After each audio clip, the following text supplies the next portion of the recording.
एक बार एक राजा ने गांव में राम कथा करवाई और कहा कि सभी ब्राह्मणों को राम कथा के लिए आमंत्रित किया जाए।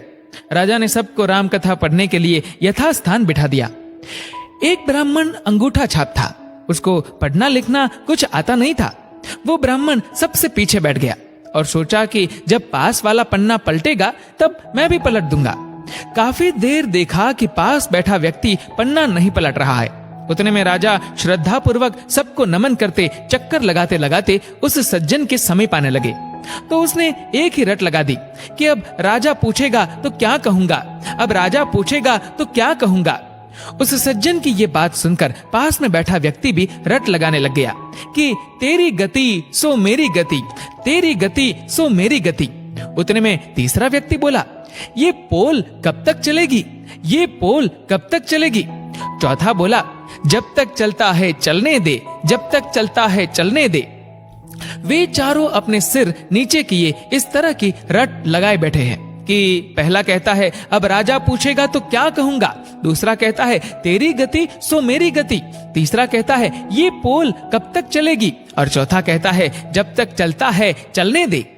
जब राजा ने उन चारों के स्वर सुने, राजा ने पूछा कि ये सब क्या गा रहे हैं, ऐसे प्रसंग तो रामायण में हमने पहले कभी नहीं सुना। उतने में एक महात्मा उठे और बोले, महाराज ये सब रामायण का ही प्रसंग बता रहे हैं। पहला व्यक्ति है, ये बहुत विद्वान है। ये बात सुमन ने अयोध्या कांड में कही। राम लक्ष्मण सीता जी को वन में छोड़ घर लौटते हैं, तब ये बात सुमन कहता है कि अब राजा पूछेंगे तो क्या कहूंगा, अब राजा पूछेंगे तो क्या कहूंगा। फिर पूछा कि ये दूसरा कहता है कि तेरी गति सो मेरी गति। महात्मा बोले, महाराज ये तो इनसे भी ज्यादा विद्वान है। किष्किंधा कांड में जब हनुमान जी राम लक्ष्मण जी को अपने दोनों कंधों पर बिठाकर सुग्रीव के पास गए, तब ये बात राम जी ने कही थी कि सुग्रीव तेरी गति सो मेरी गति, तेरी पत्नी को बाली ने रख लिया और मेरी पत्नी का रावण ने हरण कर लिया। राजा ने आदर से फिर पूछा कि महात्मा जी ये तीसरा बोल रहा है कि ये पोल कब तक चलेगी, ये बात कभी किसी संत ने नहीं कही। बोले, महाराज ये तो और भी ज्ञानी है। लंका कांड में अंगद जी ने रावण की भरी सभा में अपना पैर जमाया, तब ये प्रसंग मेघनाथ ने अपने पिता रावण से किया कि पिताश्री ये पोल कब तक चलेगी। पहले एक वानर आया और वो हमारी लंका जलाकर चला गया, और अब ये कहता है कि मेरे पैर को कोई यहाँ से हटा दे तो भगवान श्री राम बिना युद्ध किए वापस लौट जाएंगे। फिर राजा बोले कि ये चौथा बोल रहा है। वो बोले, महाराज ये इतना बड़ा विद्वान है कि कोई इनकी बराबरी कर ही नहीं सकता। ये मंदोदरी की बात कर रहे हैं। मंदोदरी ने कई बार रावण से कहा कि स्वामी आप जिद छोड़ सीता जी को आदर सहित राम जी को सौंप दीजिए, अन्यथा अनर्थ हो जाएगा। तब ये बात रावण ने मंदोदरी से कही कि जब तक चलता है चलने दे।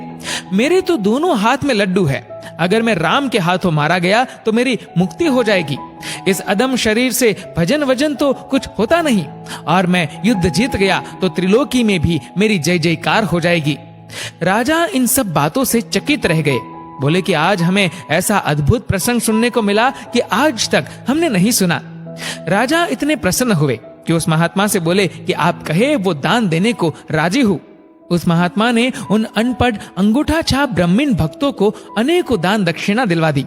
इन सब बातों का एक ही सार है कि कोई अज्ञानी, कोई नास्तिक, कोई कैसा भी क्यों ना हो, रामायण भागवत जैसे महान ग्रंथों को श्रद्धा पूर्वक छूने मात्र से ही सब संकटों से मुक्त हो जाते हैं, और भगवान का सच्चा प्रेमी हो जाए उनकी तो बात ही क्या है।